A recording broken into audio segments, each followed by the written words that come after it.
Hi everybody, this is Shivali Sharma. Welcome back to my channel. I hope you all are doing great and also preparing well for your exam. आज हम बात करने वाले हैं general awareness series, जो कि मैं आपको JKPSI एग्ज़ाम्स के लिए प्रिपेयर करवा रही हूँ। तो उसमें ये सीरीज़ आपके लिए काफ़ी ज़्यादा इम्पॉर्टेंट रहने वाली है। तो अगर आप लोग फर्स्ट टाइम वीडियो देख रहे हो तो ये चैनल को सब्सक्राइब ज़रूर कर लो। आपको इस चैनल से बिल्कुल फ्री ऑफ कॉस्ट PDFs के साथ वीडियोस लेक्चर्स आपको डेली मिलते हैं। ठीक है, तो चलिए स्टार्ट करेंगे आज की हमारी इम्पॉर्टेंट क्लास, जिसमें हम टोटल क्वेश्चंस डिस्कस करने वाले हैं 25 और आपका आज का कट ऑफ टारगेट मैं आपको देती हूँ 18। ठीक है, तो अगर आप 18 प्लस मार्क्स ले रहे हो तो इसका मतलब है कि आप लोगों की तैयारी अच्छी है। लेकिन अगर आप 22 प्लस ले रहे हो तो बहुत ज़्यादा अच्छी है। तो अभी आप लोगों को देखना है कि 18 में से या 22 में से आप कौन सी उसमें आते हो। ठीक है, तो पहला क्वेश्चन आप लोग देख रहे हो। क्वेश्चन नंबर फर्स्ट है, द मोपला रिवॉल्ट और rebellion of 1921 broke out in.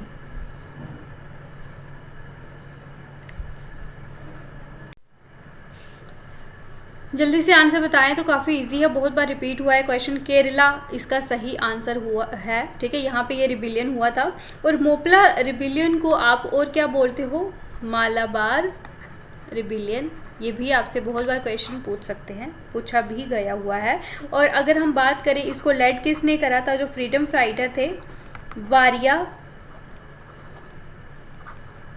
वारिया मुकुनाथ कुंजा हमीद हाजी। ठीक है, कुंजा हमीद हाजी, तो ये इन्होंने इसको लेड करा था ब्रिटिश के अगेंस्ट। कहाँ पे करा था? मालाबार रीजन में। इसी वजह से इसको मालाबार रिबिलियन भी बोला गया है। ठीक है, नेक्स्ट क्वेश्चन की बात करेंगे। एक सेकेंड, हाँ। During the 1857 revolt at Delhi, weavers, artisans and other wage earners joined the sepoys under which rebel commander?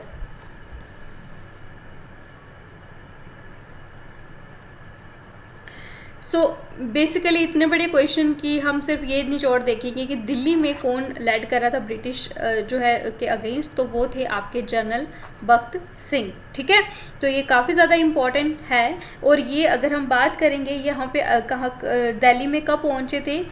जुलाई 3, 1857। ठीक है, इन्होंने कंट्रोल किया था। और इसके अलावा अगर हम बात करेंगे भगत सिंह के अलावा भी और भी बहुत सारे हिंदू प्लस आपके मुस्लिम रिबेल भी थे, तो ये आपको ध्यान रखना है। ठीक है, next question, who was the British commander in chief of India when the revolt of 1857 broke out? बहुत ज़्यादा इंपॉर्टेंट क्वेश्चन है ये। ब्रिटिश कमांडर इन चीफ की बात हो रही है।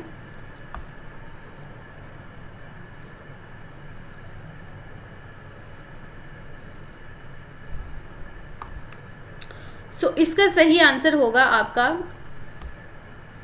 Major general George Anderson. Very very important है। और अगर हम बात करेंगे ब्रिटिश कमांडर इन चीफ की, तो इसके अलावा जो लेफ्टिनेंट जनरल थे वो थे आपके सर कॉलिन कैंपबेल। तो ये भी यहाँ पे थे उस टाइम पे, तो ये भी आपसे याद रखना है। और उस टाइम पे लॉर्ड कैनिंग जो थे ये आपके गवर्नर जनरल थे। ठीक है, लेकिन यहाँ पे पूछा क्या जा रहा है ब्रिटिश कमांडर इन चीफ, तो वो थे आपके major general George Anderson. Very very important question, इसमें आपने बिल्कुल भी कंफ्यूज नहीं होना है। Who was the chairman of boundary commission?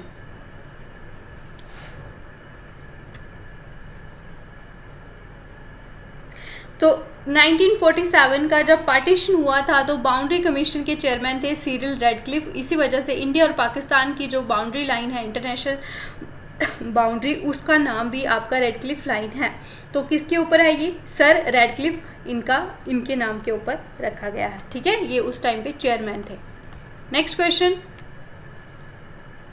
Who among the following was not the member of Cripps mission?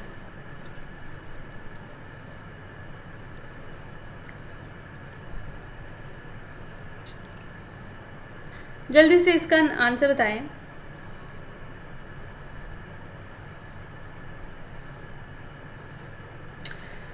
So Cripps mission की अगर हम बात करेंगे तो सबसे पहले आपको मेन चीज़ इसके बारे में याद रखनी है, सर स्टैफर्ड क्रिप्स। ठीक है, स्टैफर्ड क्रिप्स ने क्रिप्स मिशन को 1942 में यहाँ पे इंडिया में भेजा था। ठीक है, ब्रिटिश गवर्नमेंट ने, ताकि इंडिया का सपोर्ट ले सके। उस टाइम पे जो वर्ल्ड वॉर चल रही थी तो इंडिया का सपोर्ट काफ़ी ज़्यादा उनके लिए इम्पॉर्टेंट था, और इसमें इन्होंने क्या करा था, डोमिनियन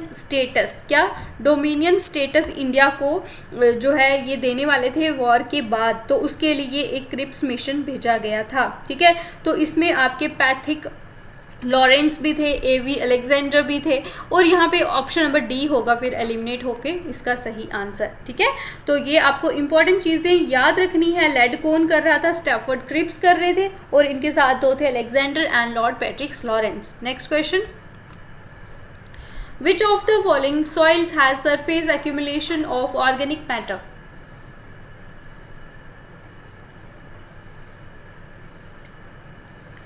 सो अगर हम बात करेंगे जो सॉइल जिसमें काफ़ी ज़्यादा ऑर्गेनिक मैटर होता है, स्पेशली जहाँ पे हाई ह्यूमिडिटी होती है, ठीक है, और यहाँ पे रेनफॉल होता है तो ह्यूमिडिटी भी होगी, तो वहाँ पे उसको क्या बोला जाता है, पीट सॉइल्स। ठीक है, और उसे क्या बोला जाता है, हिस्टोसॉल्स। क्या बोला जाता है, पीटी सॉइल या फिर हिस्टोसॉल्स। तो ये काफ़ी इंपॉर्टेंट क्वेश्चन है। Next question, the Chingam national park is in, very important question है, और ये जम्मू एंड कश्मीर में है। स्पेशली बात करेंगे तो ये आपका श्रीनगर में लोकेटेड है। ठीक है, तो ये आपको ध्यान रखना है। अगर श्रीनगर सिटी की बात करें तो श्रीनगर सिटी से 22 किलोमीटर दूरी की पे लोकेटेड है, और जो डल लेक है, डल लेक के ईस्ट साइड में क्या है, ईस्ट साइड में आपका द चिंगम नेशनल पार्क है। द चिंगम का मतलब होता है 10 विलेजेस, तो उसके ऊपर ये नाम पड़ा है। ठीक है, very important. Where do Alaknanda and Bhagirathi join to form Ganga?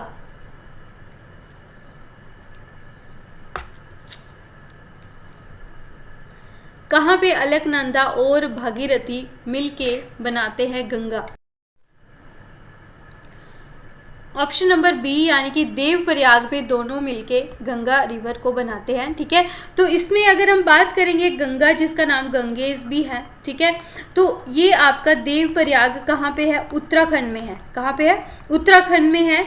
तो अगर हम स्पेशली बात करेंगे एग्जैक्ट लोकेशन की, तो तहरी गढ़वाल डिस्ट्रिक्ट, तहरी गढ़वाल डिस्ट्रिक्ट जो उत्तराखंड की है, यहाँ पे ये दोनों मिलती हैं। यानी कि देव प्रयाग अगर बात करेंगे, 5 जो कॉन्फ्लुएंस है, यानी कि पंच प्रयाग, अलकनंदा रिवर क्या बनाती है, पंच प्रयाग बनाती है, तो उसमें से एक है देव प्रयाग। ठीक है, तो जैसे कि रुद्र प्रयाग, करण प्रयाग अगर आपने पढ़े होंगे तो ये उसमें से एक है। वेरी इंपॉर्टेंट, देव प्रयाग का मतलब होता है गॉडली कॉन्फ्लुएंस।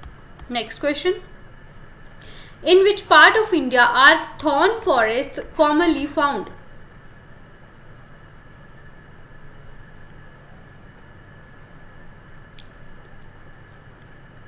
जल्दी से आंसर बताएंगे।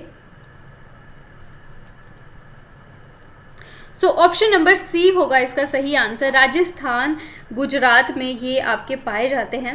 अगर हम बात करेंगे इसके अलावा भी आपका जो मध्य प्रदेश हो गया, छत्तीसगढ़ हो गया, या फिर उत्तर प्रदेश एंड हरियाणा, यहाँ पे भी ये थॉर्न फॉरेस्ट आपके पाए जाते हैं, यानी कि नॉर्थ वेस्ट साइड में ये स्पेशली पाए जाते हैं। और यहाँ पे मिनिमम जो रेनफॉल होता है 70 सेंटीमीटर से भी कम होता है, तो ये ध्यान रखना है आपको। ठीक है, Which crop requires water lodging for its cultivation?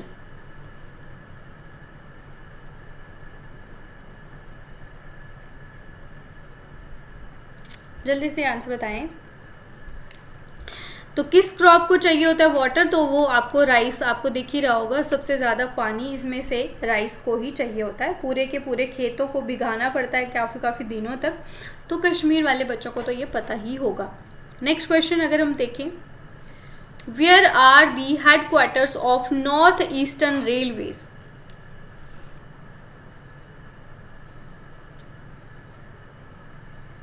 सो ये हैं आपके गोरखपुर, उत्तर प्रदेश में आपके ईस्टर्न रेलवे के हेडक्वार्टर्स हैं और जितने भी आपके 18 टोटल रेलवे जोन हैं इनके बारे में आपको पता होना चाहिए। नेक्स्ट क्वेश्चन, अब हमने यहाँ पे कुछ और क्वेश्चन करने हैं। Which of the following statement is an appropriate description of the term deflation?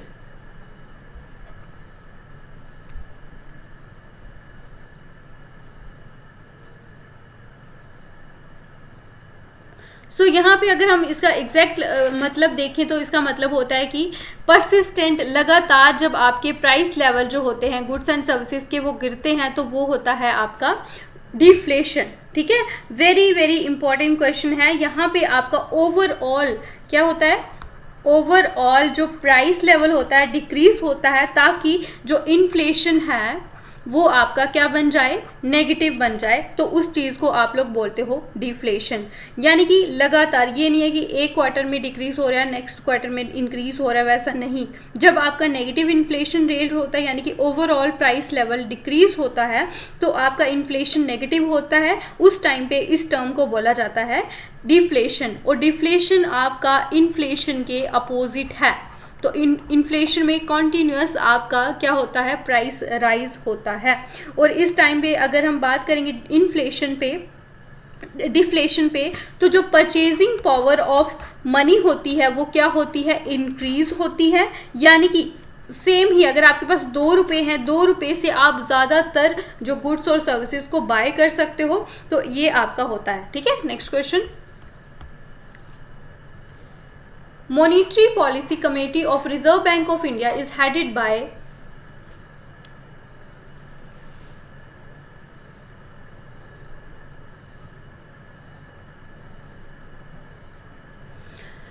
जल्दी से बताएं तो इसका ऑप्शन नंबर ए होगा। गवर्नर जो होता है वो आपका जो रिजर्व बैंक ऑफ इंडिया जो होती है कमेटी, मॉनेटरी पॉलिसी की कमेटी होती है, वो इसे हेड करता है।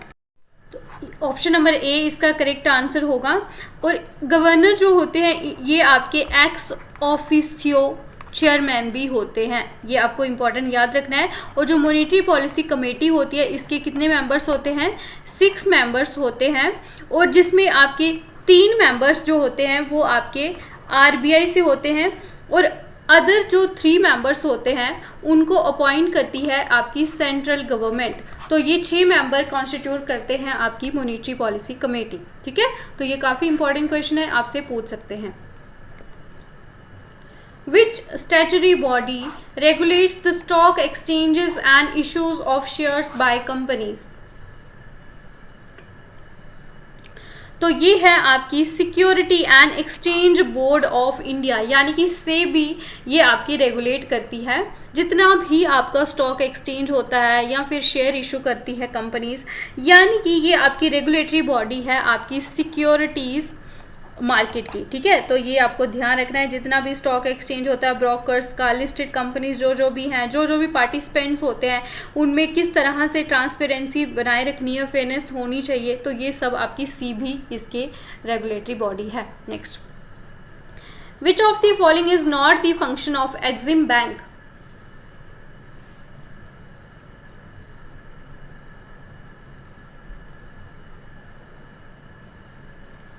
वेरी वेरी इंपॉर्टेंट क्वेश्चन है। तो इसका सही आंसर होगा आपका inspection of exported goods for quality assurance. सबसे पहले अगर हम बात करेंगे एक्सिम बैंक की, तो एक्सिम बैंक को आप बोल सकते हो export import bank of India. ठीक है, तो इसका प्राइमरी फोकस क्या होता है, फाइनेंस जो भी होता है आपका उसको किस तरह से फैसिलिटेट करना, यानी कि जो इंडिया का फॉरेन ट्रेड है उसको किस तरह से प्रमोट करना। ठीक है, लेकिन अगर हम बात करेंगे कि एक्सपोर्ट की गुड्स जो आपने एक्सपोर्ट करी उसकी क्वालिटी अच्छी होनी चाहिए, ये आपका इस बैंक का बिल्कुल भी फंक्शन नहीं होता। ठीक है, बाकी फाइनेंस इसका फंक्शन होता है, जॉइंट वेंचर्स इसका फंक्शन होता है, लोन्स प्रोवाइड करना ये भी का फंक्शन होता है। Next question, what is tornado?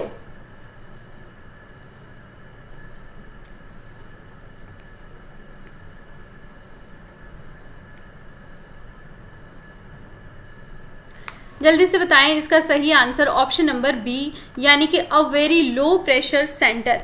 ठीक है। तो एक तरह से अगर हम बात करेंगे, ये ग्राउंड के साथ कांटेक्ट में होता है, एक तरह से रोटेट कर रहा होता है, मतलब बहुत ज़्यादा, अगर हम बात करेंगे बहुत ज़्यादा इसकी स्पीड होती है, ठीक है। या फिर अगर हम बात करेंगे ये क्लाउड के नीचे होता है, ठीक है। और इससे आप एक तरह से विजिबल, आप इसको कैसे देख सकते हो, एक तरह के ये फ्यूनल की शेप में होता है, इस तरह से ये आपका होता है, ठीक है। मैं आपको ऐसे बताती हूँ, ठीक है। ये इस तरह से होता है और ये इस तरह से रोटेट कर रहा होता है, तो ये फ्यूनल की शेप में होता है। और ये यानी कि लो प्रेशर, इसका सेंटर में जो होता है काफ़ी ज़्यादा लो प्रेशर होता है, तो ये आपको ध्यान रखना है। और ये आपका ग्राउंड और क्लाउड के साथ कांटेक्ट में होता है, नीचे यहाँ पे ग्राउंड होगी, ऊपर यहाँ पे क्लाउड हो गए, तो उनके साथ ये कांटेक्ट में होता है। नेक्स्ट, हेल कंसिस्ट ऑफ,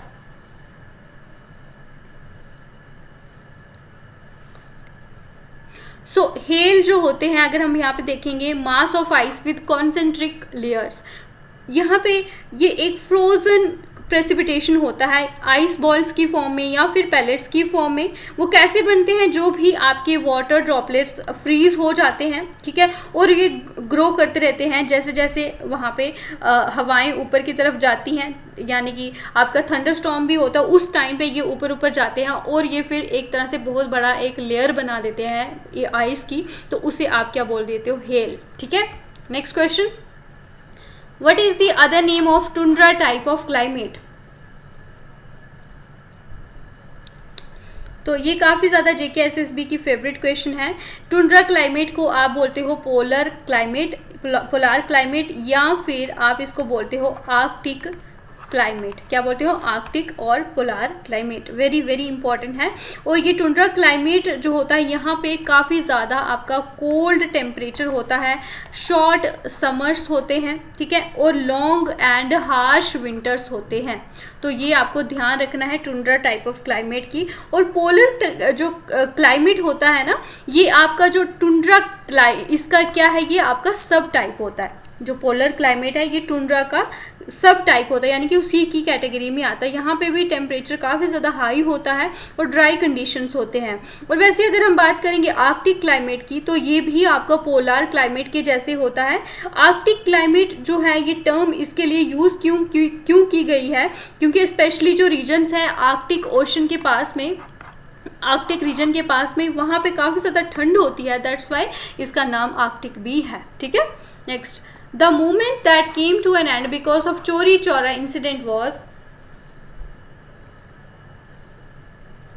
सो आपको पता है कि जब चोरी चौरा इंसिडेंट हुआ था, तो उसके बाद जो आपकी नॉन कोऑपरेशन मूवमेंट है, ये जो लॉन्च कब की गई थी, 1920 में महात्मा गांधी के द्वारा, लेकिन इसको बंद कर दिया गया था, कॉल ऑफ कर दिया गया था फरवरी 1922 में। क्यों, क्योंकि वहाँ पे एक वायलेंट इंसिडेंट हुआ था चोरा चोरी का। यहाँ पे जो प्रोटेस्टर्स थे, इन्होंने पुलिस के साथ क्लैश कर दिया, यानी कि पूरा का पूरा पुलिस स्टेशन को जला दिया था। उसके बाद यहाँ पे वायलेंस हुआ, दैट्स वाई महात्मा गांधी जी ने 4 फरवरी 1922 को ये आपकी नॉन कोऑपरेशन मूवमेंट बंद कर दी गई थी, ठीक है, ये आपको ध्यान रखना है। A public meeting was held on 13th April 1919 in Jallianwala Bagh 2. आज के आपके क्वेश्चन सिंपल है, लेकिन इनकी एक्सप्लेनेशन मैं इसलिए दे रही हूँ क्योंकि इसमें से भी आपसे क्वेश्चन पूछ सकते हैं। तो बात करेंगे यहाँ पे किसके रिलेटेड ये आपका था पब्लिक मीटिंग। यहाँ पे जो काला कानून, यहाँ पे जो आपका पॉपुलर लीडर्स जो अरेस्ट हो रहे थे, उनके अगेंस्ट ये आपका प्रोटेस्ट कर रहे थे, ठीक है। तो ये आपका जलियांवाला बाग में आपका ये मीटिंग हो रही थी, जहाँ पे आपका एनुअल बैसाखी मेला लगता है ना, क्या होता है, बैसाखी फेयर, जो आपका अभी आने भी वाला है। तो उस टाइम पे ये मीटिंग चल रही थी, जिसके बाद जो ब्रिटिश ट्रूप्स है उन्होंने क्राउड पे फायर स्टार्ट कर दिया और बहुत सारे इंजर्ड भी हो गए थे उस दौरान, ठीक है। तो कमांडर कौन थे, general Mitchell O Dyer, very very important. 13 अप्रैल 1919 को आपको ये याद रखना है, जिसमें हम बात करेंगे 2000 इंडियंस जो आपके मारे गए थे और कुछ वॉन्डेड भी थे, ठीक है। The first bank managed by Indians was, तो अगर हम बात करेंगे पंजाब नेशनल बैंक की, PNB है, ये कौन सा आ गया यार, एक सेकेंड,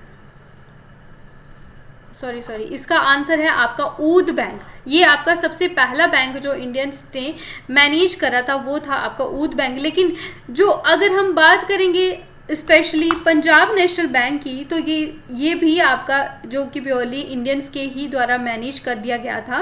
तो ये इसी वजह से आपका ये मैंने बोल दिया था, लेकिन इसका ऑप्शन नंबर बी होगा सही आंसर। ठीक है, ये आपको ध्यान रखना है। और ऊद नेशनल बैंक की बात करेंगे, ये 1881 में इस्टेब्लिश हुआ था। कहाँ पे हुआ था? फैज़ाबाद में। लेकिन जो पीएनबी है ये 1894 में आपका लाहौर में इस्टेब्लिश हुआ था। पीएनबी लाहौर में और ऊद बैंक फैज़ाबाद में, दोनों के दोनों इम्पॉर्टेंट हैं, तो ये आपको ध्यान रखना है। पंजाब नेशनल बैंक जो है ये आपका एक तरह से स्वदेशी बैंक था, यानी कि हमारे कंट्री का अपना बैंक था। यहाँ पे इंडियन कैपिटल था और इंडियंस के द्वारा ही ये मैनेज कर दिया जा रहा था। और ऊद नेशनल बैंक की बात करेंगे 1958 में ये फेल हो गया था। और फिर अभी जो है अगर बात करेंगे उसके बाद पंजाब नेशनल बैंक है। तो इसी वजह से अगर आपको कभी क्वेश्चन 2 आए तो 2 में से आपको ये करना है, लेकिन अगर आपको ये ऑप्शन में ना दिखे तो आपको पीएनबी करना है, क्योंकि ये अभी तक चल रहा है। नेक्स्ट क्वेश्चन आपको दिख ही गया। Open market operation of RBI refers to, तो ये है जब आप सिक्योरिटीज़ में ट्रेड करते हो, सेल्स एंड परचेज करते हो गवर्नमेंट सिक्योरिटी की आरबीआई के द्वारा, ताकि जो भी आपका बैंकिंग सिस्टम है उसमें जो लिक्विडिटी है उसको मैनेज करना और जो आपका इन्फ्लेशन है उसे भी मैनेज करना। तो ये आपका ओपन मार्केट ऑपरेशंस होते हैं। तो कौन करता है? ये आपका आरबीआई करता है। वेरी वेरी इंपॉर्टेंट है। और ये एक तरह से आपका जो मॉनिटरी पॉलिसी होती है उसका एक इम्पॉर्टेंट टूल है। ठीक है, तो जिसमें आपका जो मनी सप्लाई होता है उसका जो भी इन्फ्लुएंस है और जो भी हमारी इकोनॉमी में क्रेडिट कंडीशन किस तरह से है उसको सॉल्व करना, ये इसका काम होता है। Who gave idea of constituent assembly in the year 1934, तो ये भी काफ़ी चर्चित क्वेश्चन है। तो ये आपका एम.एन. रॉय जो है इन्होंने ये आपका सबसे पहले आइडिया दिया था। ठीक है, तो लेकिन जब आपकी एक्चुअल कॉन्स्टिट्यूएंट असेंबली जो फॉर्म हुई थी तो वो आपकी 1946 में हुई थी। किसके बेसिस पे हुई थी? कैबिनेट मिशन प्लान के बेसिस पे आपकी एक्चुअल कॉन्स्टिट्यूएंट असेंबली आपकी फॉर्म हुई थी। ठीक है, लेकिन जो कॉन्स्टिट्यूएंट असेंबली सबसे पहले 1934 में आइडिया दिया था एम.एन. रॉय ने। Very very important. In which year Kesavananda Bharati case implemented in the basic structure of the constitution, तो 1973 में ये आपका इम्प्लीमेंट हुआ था। इसमें ये डिसाइड कर दिया गया था कि जो बेसिक स्ट्रक्चर है कॉन्स्टिट्यूशन का वो आपका चेंज नहीं हो सकता। और लास्ट क्वेश्चन का है आपका आज का, the university grant commission UGC is a,